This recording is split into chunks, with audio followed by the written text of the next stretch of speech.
పొరబాటున చేజారిన తరుణం తిరిగొస్తుందా? ప్రతి పూటొక పుటలా తన పాఠం వివరిస్తుందా?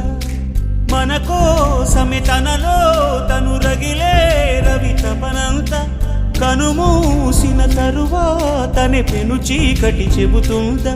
కడతేరని పయనాలెన్ని, పడదోసిన ప్రణయాలెన్ని అని తిరగే ఛాయా చరిత పుటలు, వెను చూడక పురికే కథలు, తమ ముందు తరాలకు స్మృతుల చితులు అందించాలా ప్రేమికులు. ఇది కాదే విధిరాత, అనుకోదేం ఎదురీత. 10 నెలలు తనలో నిన్ను మోసిన అమ్మైనా అప్పుడో ఇప్పుడో కననే కలను అంటుందా?